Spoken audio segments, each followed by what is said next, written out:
have a backup name for oh, William D. Shaw. William D. Shaw. I have that name on backup if ever I decide to publish under a male's name for whatever reason.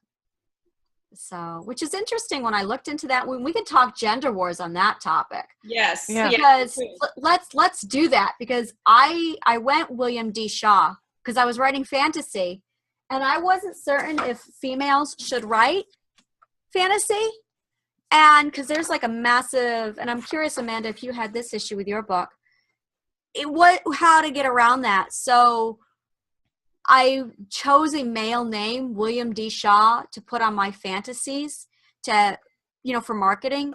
And some of the comments I got back, most everybody was like, they loved the name. Other people said that they weren't sure why I wasn't publishing under my real name. But one person came back very aggressive. I mean, like anger.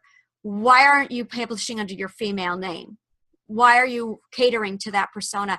And it almost came off as very feminine, very like I was deliberately being anti-female.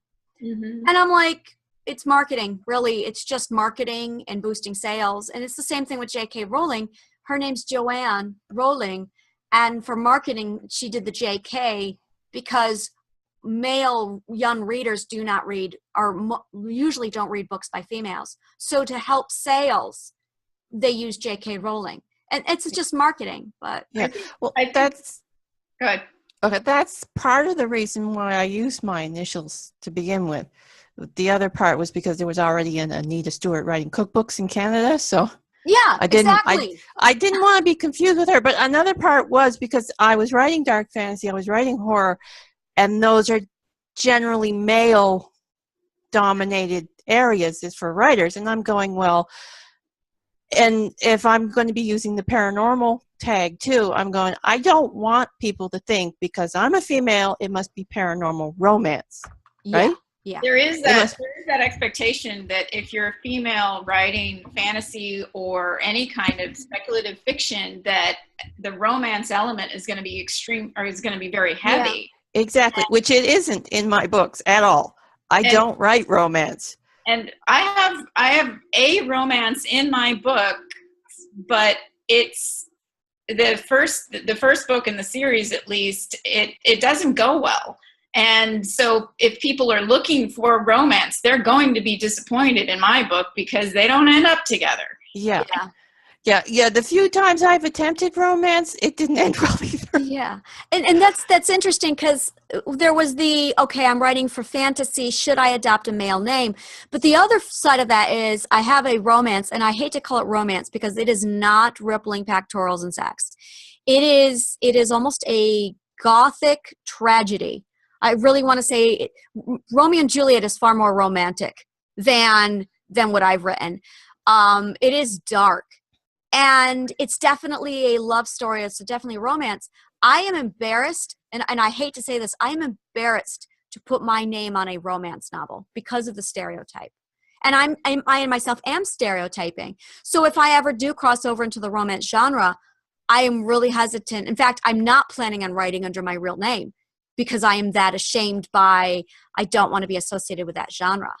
Yeah. It's really different. Yeah, I tried to write a paranormal. I've decided, well, I want to go for the money shot, right? Yeah, write a paranormal romance. So this is what I tried with Gothic Cavalcade. Mm-hmm. And it didn't work.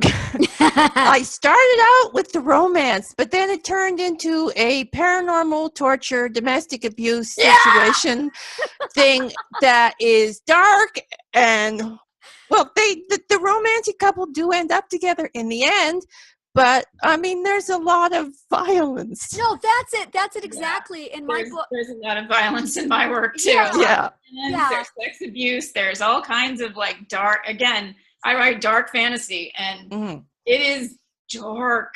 It is. And the protagonist, the female protagonist, isn't all goody two-shoes, sun and roses. She makes some very questionable choices where people are,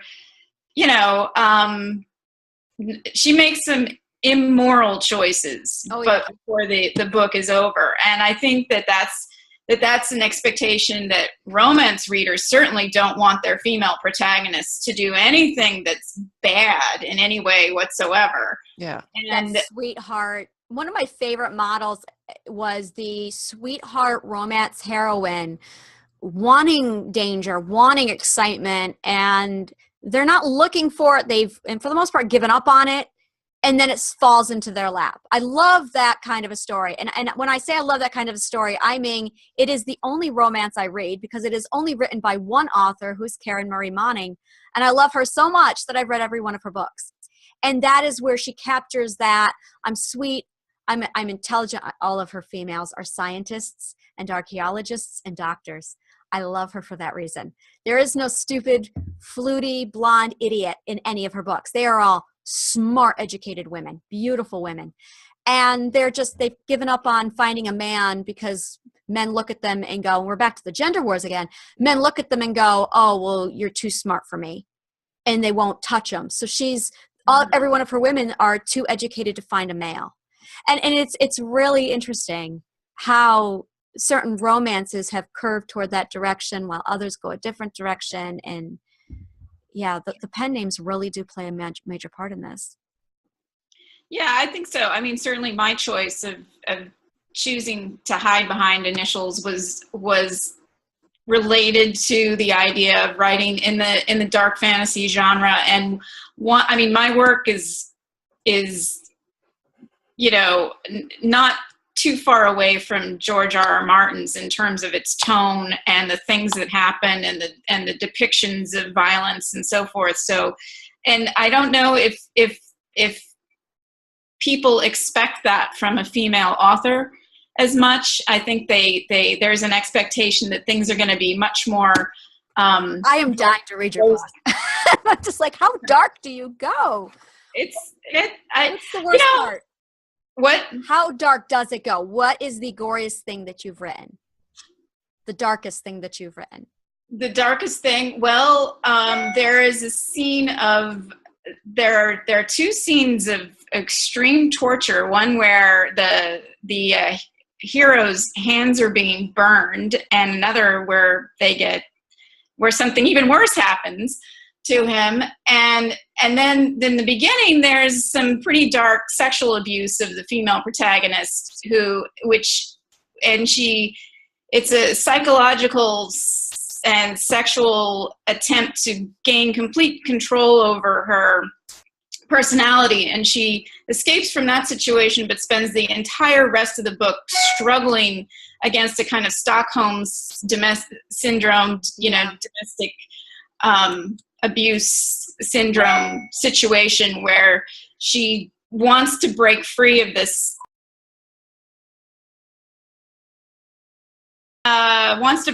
that person, and but has a really difficult time doing it. Even most of the book takes place about 5 years after that initial period in her life. So years later, she's still struggling, and it's made her completely unable to pursue any kind of healthy relationships with the love interest, who really, really, really loves her, but she can't return that affection because she's so broken, to use your word, by the early experience. So, Anita, I am dying to ask you. I've spoken to you so much, and I'm just gonna say this. When I first met you, I just looked at you and went, "You write horror? You do not at all look like anyone that I have met. You do not look like Stephen King. You don't." So, and then I've talked to you, and I'm never going to get over your seagulls. I have to ask, what is the darkest thing you've ever written? Like, where were you pushing your boundaries with writing dark? Well, one of the stories in Ruin City, you actually see the creatures. It's told from the creatures' point of view. They're part of the curse, and they kind of eat people alive. Mm-hmm. So that's quite dark, that story. And but the one that I found most disturbing myself is the first story in The Killer in Demons 2. Mm-hmm. It's about child predator. Yeah. And you don't actually like I don't actually show anything, or you don't see. You just see him taking, like the whole story is him taking the child. I mean, he's not a sexual predator. He's like a serial killer. But that one is really disturbing. I found that one, even writing it, disturbing. Yeah. And I deliberately put that one in the first story of the book, so people will get the worst story in that book out of the way. This is as bad as it gets. It's all sunshine and roses after that. Well, no, it's not sunshine and roses, but it's not as disturbing as that one. Yeah. No, mine, I had 2 scenes that were really, really bad, and I went dark. When I was done, I had triggered myself. I was in a corner of my room, just curled up, crying and shaking.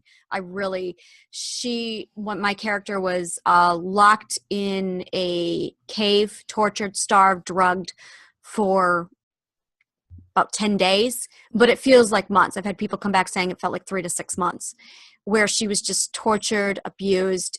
It was horrendous. At one point, she's laying there, and one of the characters comes over and steps on her hand and just grinds her finger into powder. Yeah. The other scene was same character.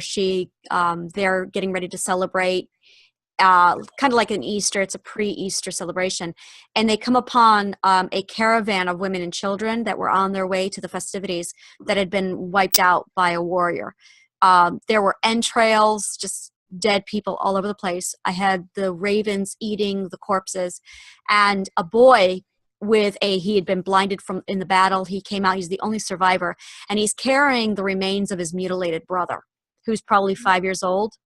And I mean, I had his guts. He was disemboweled.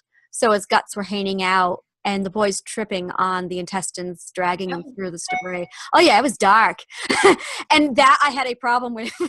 I walked away from that, and I don't know if I'll ever return to that. Oh, of course I will.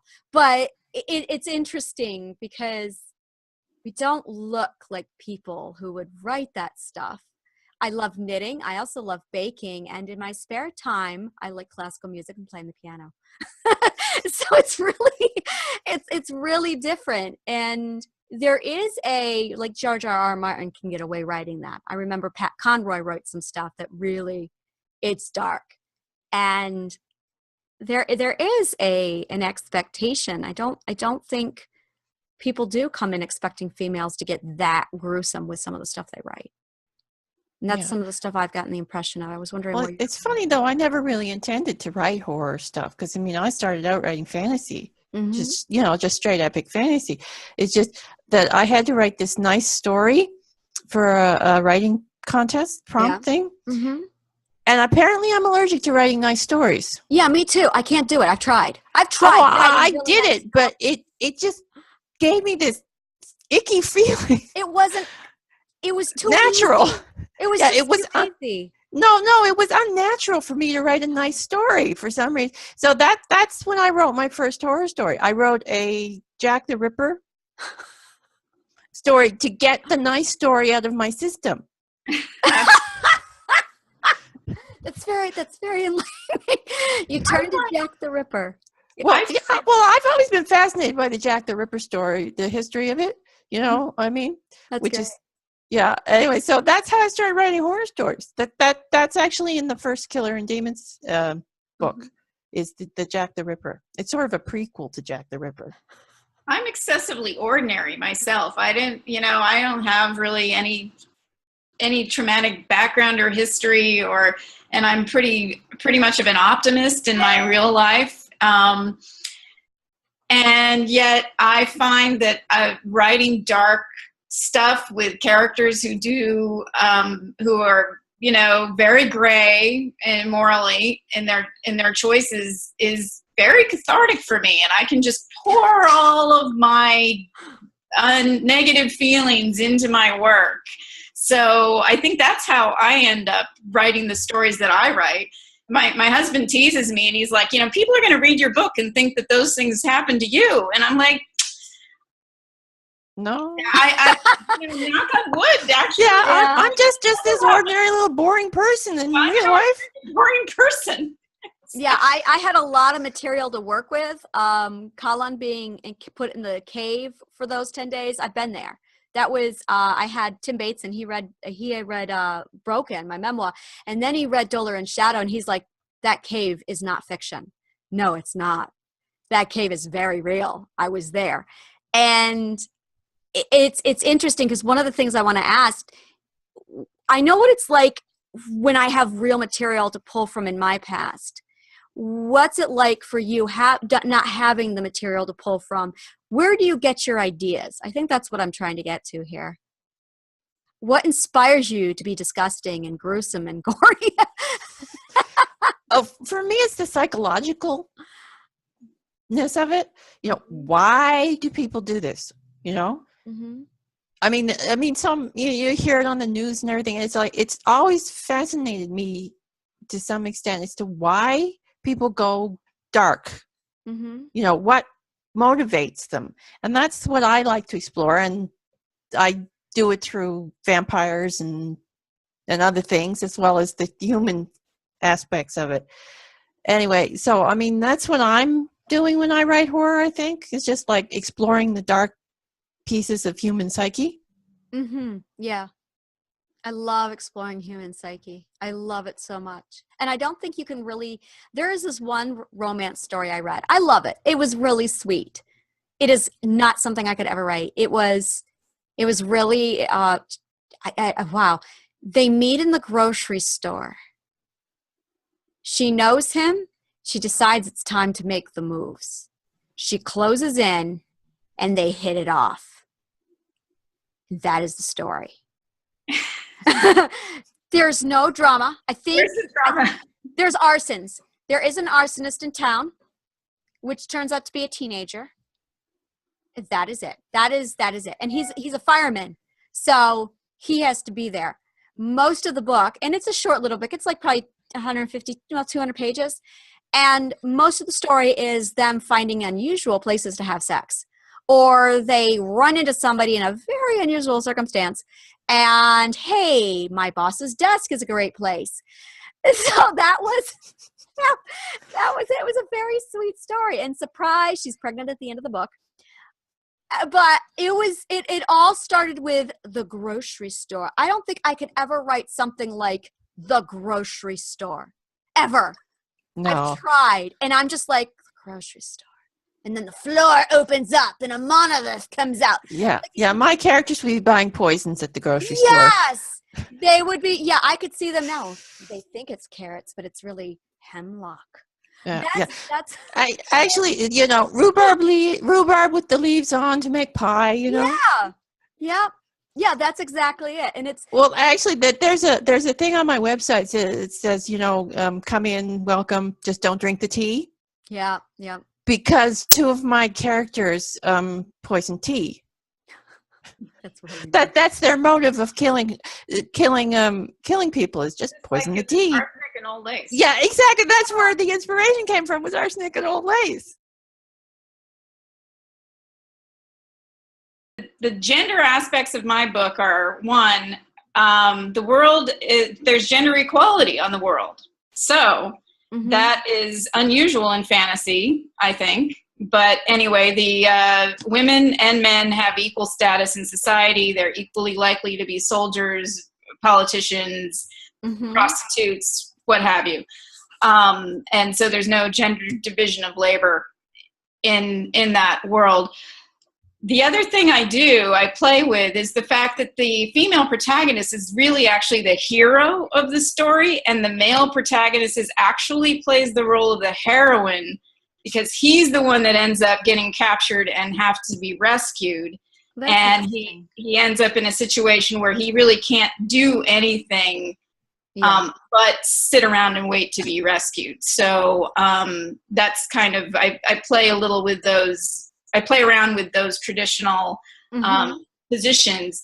And I was at a writers' conference a couple of years ago, and I was talking about my book, and I said something about how I had a female hero as the main protagonist. And this one gentleman got very stuffy, and he said, there's a heroine. That's not, there's no such thing as a female hero. It's called a heroine. And then I gave him my little spiel about, no, I disagree. I think a hero is someone who takes an active part in pursuing their own destiny and fixing their own problems. Whereas a heroine plays the role of the person who, she may still be a strong individual, but it's more of a passive resistance against the villain, against the antagonist. So that's the traditional role of a heroine, is to be the embodiment of passive resistance, whereas the hero is the embodiment of active. No, that's really interesting. Action. Really interesting. And so I'm like, why do these terms have to be gendered? Why can't we use them to describe the role of the character rather than the sex of the character? Mm-hmm. And divorce those terms from their, the gender aspects. Yeah. So yeah, that I remembered now what it was. I put together Gender Wars, and I'm like, okay, and then I forgot. And I'm sitting here racking my brain through our whole conversation, going, why Gender Wars? What did I do? There was something, and I just remembered it. You were talking, and you ignited my memory. When I said Gender Wars, one of the things that I noticed, and this was very much in my hometown, there was very much a men versus women. And then I grew up with hearing the females in my life. It was traditional, it was expected, and it became an ongoing joke, both on the sitcoms in America and also here at home, where the females bash the males. And when I I worked for 5 years at a children's store where the entire staff was female. And I would go to work and I'd get to the back and the girls would be all sitting there gossiping. And they always talked about their mates, whether it be boyfriend, husband, spouse, whatever. And it was very common to hear them bad talking, trashing their males. From, oh yeah, he's an idiot. We all know how stupid males are, to one woman who referred to her husband on par with her sons, so that after knowing her for almost 6 months, we finally had to ask, how many children do you have? Oh, I've got 2. We had thought that her husband was her 3rd son. And there is this competition between the genders, the male, the female. Who is better? Who is stronger? Where does each role belong in society? And I'm not sure if you see this much in where you are, Anita. If this is worldwide, if it's just in the States. And I am curious to see what your opinion is on it. Yeah, I mean, you see it here too. I mean, it's like there's traditional male stuff and traditional female stuff, but I mean, it has evolved and it has changing, but it's still there. Yeah, and especially you see it a lot online, especially in the gaming communities and stuff like that. Mm-hmm. Mm-hmm. And there was a big controversy on was it one of the sci-fi awards a couple of years ago? Yeah. About male versus female writers. I think it was the Hugo Awards? I think that there was a group, there was like a group of trolls who were nominating like crazy. It was like the male war. Right. In sci-fi novels, the traditionally, because they were saying that there was too many female writers of color, all this stuff. Too much diversity. Too much diversity. And because science fiction is supposed to be about white men dominating, it's like and shooting stuff. And wow. I read about that. And there's this one writer who started trolling all of them by getting his books nominated. He writes all this crazy stuff about like science fiction with gay sex and octopuses and weird, things like that. I can't.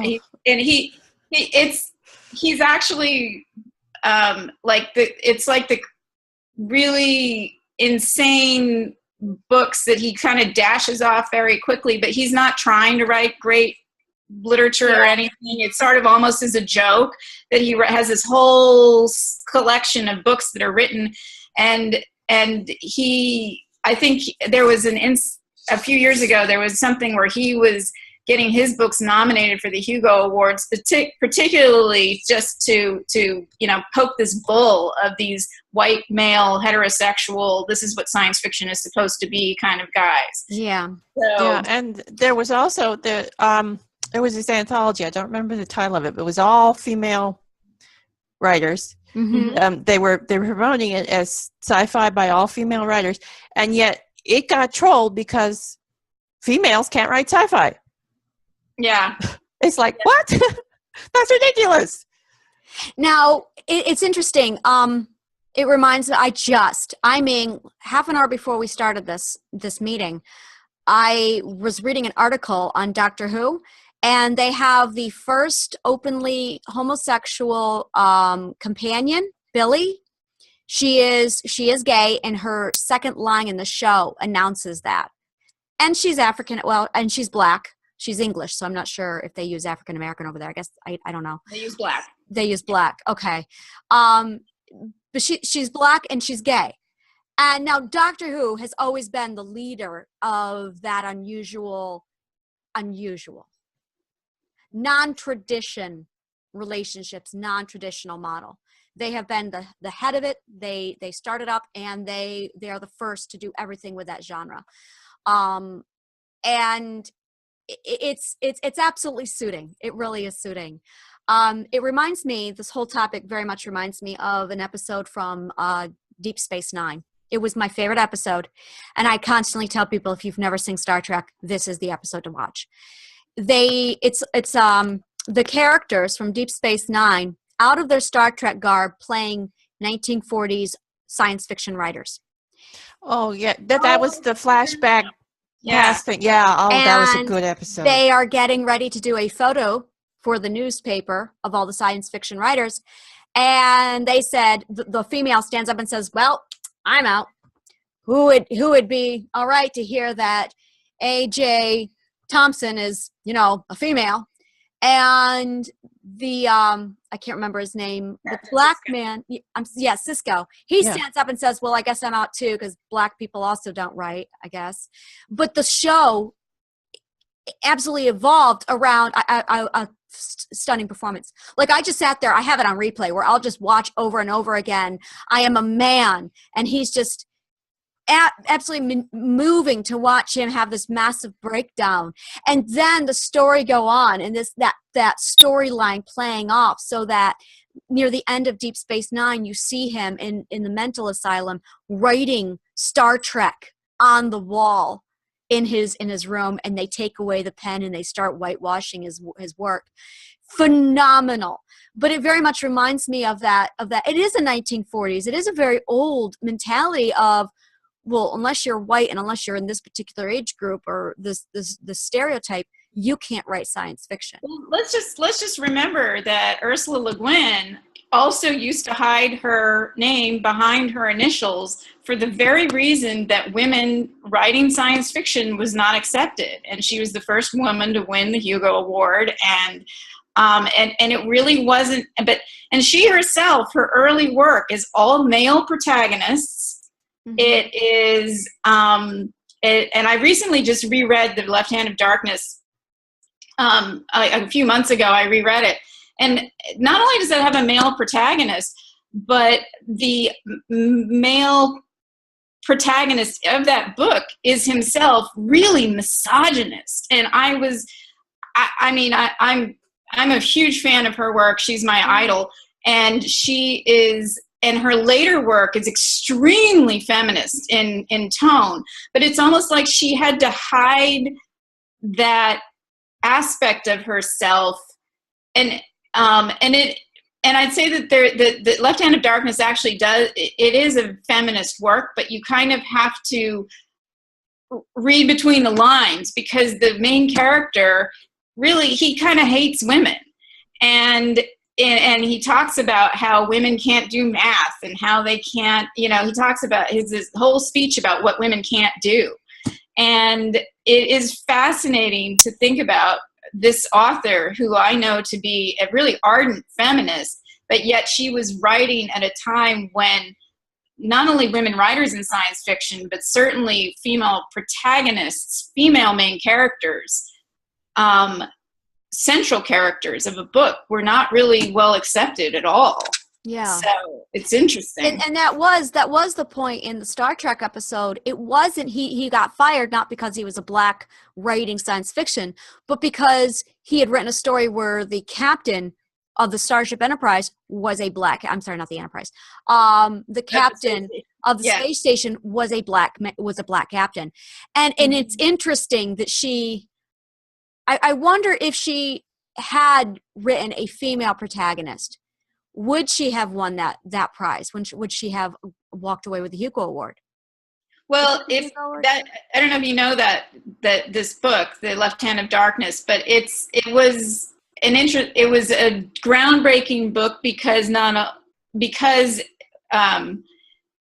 it was about a planet of people where they didn't have genders. They were like hermaphroditic species of humans, and the main character is an Earthling who goes to this planet on a mission of outreach to be an ambassador. It's sort of like a first contact situation in Star Trek terms, and so he's trying to understand them, and so he's really struggling. And 1 week out of every month, everybody on this planet will go through, it's sort of like an estrus cycle where they will manifest they'll manifest either as female or male so that they can mate and they can have babies. But any given month, a woman, somebody might manifest as a woman this month and as a man the next month, and the same individual might be the father of some children and the mother of other children. Wow. And so it's like a world where all of our gender assumptions just go out the window because everybody does everything.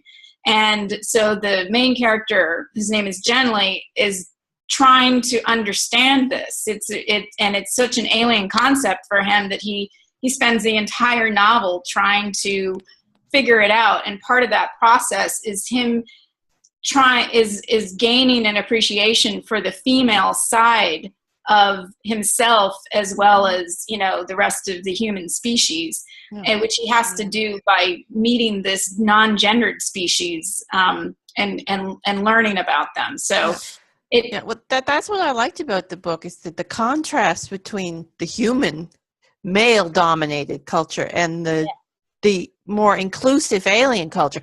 That's what I liked, what she did there in that book, because it was like she was saying, this is us and this is what we should be. Yeah she was, and it's hard, it can be hard to see that through the perspective of that main character, because he is really a dick. Yes. And she has other characters in other books that are also dicks too. So the character in The Dispossessed is another one where it's like this, and he's kind of a jerk in many ways. He's a genius, and he was raised on a planet where it's like the anarchist planet, where everything is like super equal to everything, is like regardless of what your personal characteristics are or whatever, everybody is given equal treatment on this world that he's from. And he's frustrated with this because he's like this mega genius who has like all these fantastic ideas that can push things forward, but he doesn't get any special treatment at all for his abilities. And then he gets recruited to go and work on this, opposite world where it's like total uber capitalism. And he's like, finally, people appreciate me. And then he has to learn like what the downsides of the uber capitalist world are. So she had that period in her early work where she was really exploring these sort of differences and dichotomies in different societies, not necessarily passing judgment on anything, because you see the dark side and the downsides of all of the societies that she's sort of portraying is what would be better than ours as well. So, but she's, I think, an important writer. But going back to my point is so this is back in the 1960s and early 70s, she was not letting it out there that she was a woman writing these books with male protagonists. And I think there's another perception in the world of science fiction and fantasy is that women can't write men. It's like men are allowed to write women, but people, I think, believe that women can't write men or male characters well. And that's something that I find frustrating myself. And maybe another reason why I hid behind the initials. Although it's very out there that I am who I am because my author picture is on everything, and it's very clear that I'm not. Now, I do have to ask you. You say hide behind the initials, and it's really an interesting. To me, it's marketing. It really is marketing.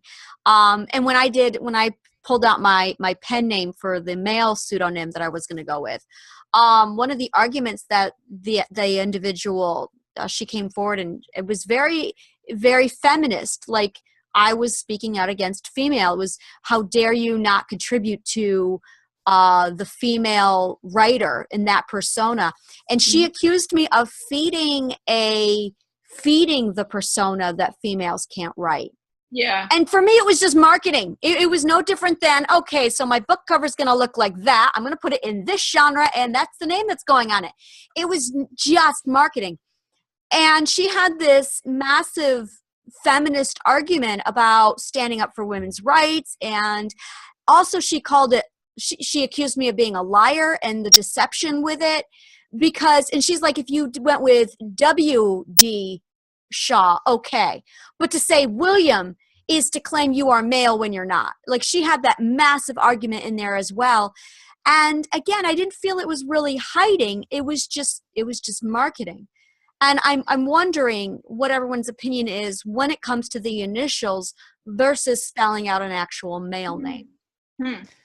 Well, for me, the initials, it wasn't so much as hiding. It was trying to stop the wrong perception. It's like, okay, I'm going to use my own initials, but I don't want people to have preconceptions about what I'm writing because I'm a female. So I'm going to use the initials and hopefully they'll get to know the writing and then, oh, she's a female sort of thing, Yeah. That was my initial thoughts on it. I mean, as it went on, I just went, screw it. I'm not going to say, I'm not going to bother saying I'm not female or I'm, I'm just going to come out and say, yes, I'm A.F. Stewart, tough, I'm female. Because, after a while, it just got, why am I doing this?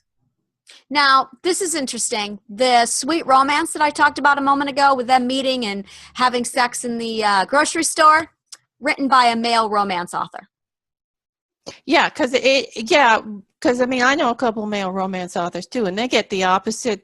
They get, you're writing romance, but you're a guy. Yeah. And he uses a pseudonym, and he puts himself in a position where, like, one of the things he's vocalized to me, and he's very upset about this, is because he is male, he is not allowed to join the Romance Writers of America. They have a very strict female only, sorry. Wow. And it enrages him because he's a best time selling author. And he's got, good God, he has probably 30 romance novels out there. Like, I don't read romance. I told my sister about the author name. I gave the author name and she goes, oh, I love her books. And I'm like, I didn't tell her, but I'm just looking at that going, she has no idea. And I looked and I checked his site. There's so much more to this. First of all, everything on his site makes it he went out of his way here. There's nothing that clarifies one way or the other. The pronouns, he, she, not present at all. No photographs. So I was actually working with him on one of my books, and I was a consultant for one of his books, gorgeous book, one of my favorite books. And I made a comment back at one point about how, I usually don't get along with females. At that particular point in my life, I really struggled getting along with females. And I said that, And I said, I don't understand how you and I can hit it off so well. And he said, oh yeah, by the way, I'm male. And I had been speaking to him for 6 months, and he apologized. He's like, doesn't usually happen. It doesn't come up. It's not meant as deception. And I didn't take it as such, but it was really. Does he use a female pseudonym or just initials? Initials. Okay. Yeah. And it did not see it coming. Like, it was really. Yeah. I mean, I get that too. Can't tell you how many times people have emailed me and addressed me as a guy. Mm-hmm. Mm-hmm. Does it offend you? No, because I mean, I realize that if people see my books, they're going to assume I'm a guy because I write horror. And that's just the way the world is. But I mean, like when I started out, I didn't announce I was a woman. But I stopped that pretty early on because I discovered Women in Horror Month. Yeah. Which is February. And it's like, okay, there are other women out there writing this stuff. So it's like, I'm not alone. Yes. It's like, the heck with it. I'm a woman. I write horror. You can like it or not. Fantasy, clearly. Yeah. And it's a female. That's Cindy. But she doesn't hide. I mean, the book is there. Everything is there. And maybe it clearly looks like a dude book. But she puts her cover right on the back, the picture of herself. So there is no, it's really interesting to see, here are my initials. Oh, but by the way, I'm female, and here's my picture of me. But yeah, there really is that stereotype that, to me, it just is. And I catch myself doing it. I absolutely catch myself doing it. Females do write differently than males. Sometimes they write better. Sometimes they write worse. Honestly, I do believe it is the person. I hate to say it, when I do read a good book by a female, I am surprised, especially if it's not romance. And it's horrible of me to say. And it's just really interesting. And I think it's because for the longest time, if you wanted a book written by a female, your only option was romance. And even to this day, men don't write romances. They're not welcome in the genre. They're not wanted in the genre. And I'm going to say again, like, he had me fooled. I read like 3 of his romances before I even caught on. I didn't catch on. He had to tell me. So it's really interesting. Now the question, how do we kill it? Yeah. I mean, I've never had that problem reading a book by a female. Probably though, because I mean, I grew up reading Agatha Christie and the other mystery writers who were female, and I grew up reading, Anne McCaffrey and her Dragon Riders of Pern series and stuff like that. So I got acclimated to female writers early. I went Louisa May Alcott and Jane Austen. Well, no, I actually came into Louisa May Alcott, yes, but Jane Austen I came into later, like I read after teenage years too. I never read her when I was growing up, but as an adult, I read her as well. So I mean, my female writers were mystery and fantasy, the first ones I read. So I mean, I don't think I read a lot of sci-fi female writers growing up. Most of the sci-fi books I read were for male, and but most of the mystery books I read were actually written by females. Marjorie Allingham, British females, but females nonetheless. Yeah. And I can't remember who writes the Peter Wimsey books. I should know this, but I can't remember it. Those are wonderful books. Mm-hmm. But again, a female writer. Yeah. The first book that I read by a female that I adored was Ayn Rand. And the second book that I read by a female who I adored was J.K. Rowling. And I did not enjoy Louisa May Alcott. I loathe Jane Austen. Mark Twain and I share some very similar opinions on that topic. So my positive female writing exposure was limited to Ayn Rand and J.K. Rowling. And I had never known any other, like Agatha Christie. Okay, this is embarrassing. So I watched this episode of Doctor Who with Agatha Christie. And I went, who? And my husband's like, get out. And I'm like, I've heard of her. I don't know who she is. So then I'm watching, oh, here I go again. Poirot, the Agatha Christie's detective. And I love it. And again, I'm looking at it going, wow, I did not. Okay, so this is Agatha Christie. Now I want to go back and watch the Doctor Who episode when they meet Agatha Christie. But I still haven't read any of her books. Oh, well, she's the queen of mystery for a reason. She's Yeah. See, I read one mystery. I hated it. It was by Truman's daughter. Margaret Truman, Murder in the CIA. And I hated it. It is not my genre. It's not my genre either. I'm not a murder mystery fan at all. So yeah, I love murder mysteries. I think I read one Agatha Christie. I can't remember which one it was, but and then I moved on. I'm almost straight fantasy girl, science fiction growing up, and then I branched into historical once I got to be an adult and started. Oh yeah. There's a couple of good women historical writers too, like Morgan Llewellyn. Mm-hmm. Oh, she's and I read Diary of Anne Frank. I read that female author. There, that's it. So, yeah, it's wow.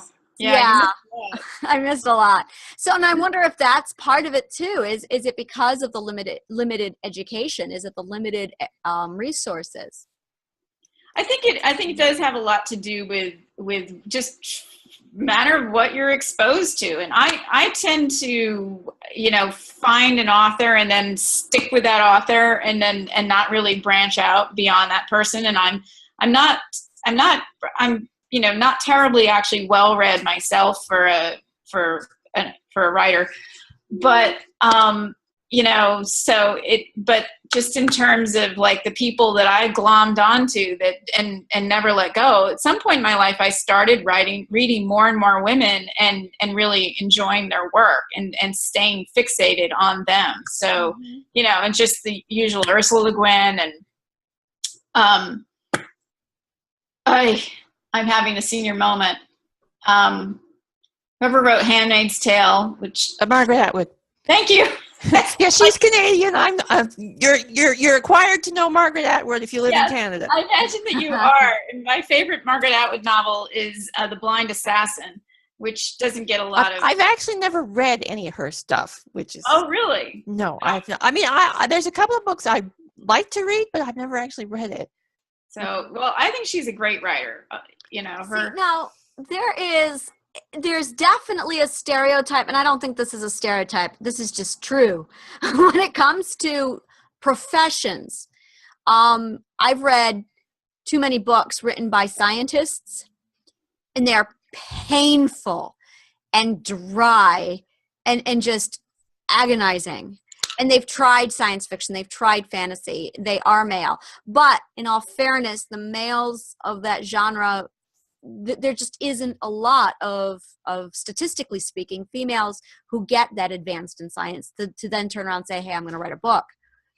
I would recommend Carl Sagan. Carl Sagan. Mm-hmm. Yeah. His stuff, his nonfiction and his fiction, excellent. Mm-hmm. He's the one who wrote Contact. You may remember. Oh, yeah, I know Contact. Yeah. And I'm trying to figure out if there's that, like Tad. I love Tad Williams. Love Alan Dean Foster. They read. Oh yeah, I like Alan Dean Foster. His was it Flinks? Mm-hmm. Pippin Flinks or something like that. Yeah. I love those books. Yeah, and Douglas Adams. I could read him all day. Very, very easy and enjoyable reads. Absolutely delightful to read. I tried Michael Crichton. I hate the word so. He ruined me for the word so. Oh, I love Michael Crichton. If you start one more sentence with the word so, I'm going to punch him. Like, seriously, I'm like, dude, I did not enjoy Michael Crichton. Like, his writing was, this is just cruel of me to say.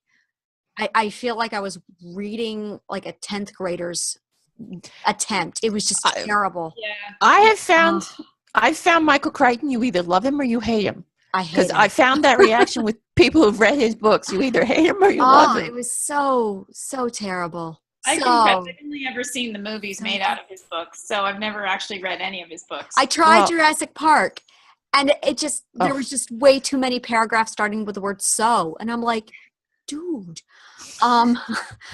He needs a better editor, I guess. he does. Oh, Yeah, it just- That sounds like he needs a better No. editor. Stephen King was good, which is weird. 'cause One time on Facebook, somebody said, like, give an unpopular opinion that you have. My unpopular opinion is I hate Stephen King. I cannot stand his writing, and I have never been able to finish anything I've started. I've never read any of his books. I can't pinpoint what it is I hate about it. I know. I don't read horror books. I'm sorry. I write horror. I don't read horror books. I'm too scared. Oh, As yeah. a reader, I The am too Green scared to Mile. read horror books. The Green Mile. I don't read horror. I don't watch horror. I read The Green Mile. It is not bad. It's not a horror at Although, all. to be fair, very I normal. did like his column he had in Entertainment Weekly. Yeah. I loved his column. So Yeah. I think he's actually a good writer when he's writing about writing. I just don't like his fiction. I love The Green Mile. I really enjoyed the book.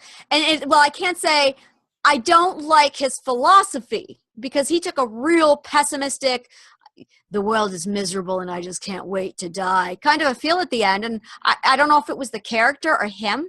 I'd have to read more of his books, and I won't do that because I do have an issue with horror. But Green Mile was really enjoyable. Like, I loved his writing. I really got into it. It was very, very vivid. That is one of those two books where I put it down and I can still very vividly see every detail. More vividly in the book than what was painted in the movie. Just drastically beautiful. Very, very beautiful. Yeah, the movie I did not care for, but the book was just beautiful. But yeah, Now, when males use their hyphenated names, like J.R.R. Tolkien, would that be hiding behind his name, John Ronald Reuel? Is it for clarification? What would you think is the reason for his abbreviations? he's got a long name. G.R.R. Martin. Yeah, I think it's Or maybe they just wanted to sound more literary too, because I mean, Yeah. fantasy does I have think a that's lot. what Martin did. Yeah, because I mean fantasy as a genre is not exactly. I mean, it's getting better, but I mean, it wasn't exactly considered. Yeah. It's not literary. Thank you. It's not literary, and that's a chip of.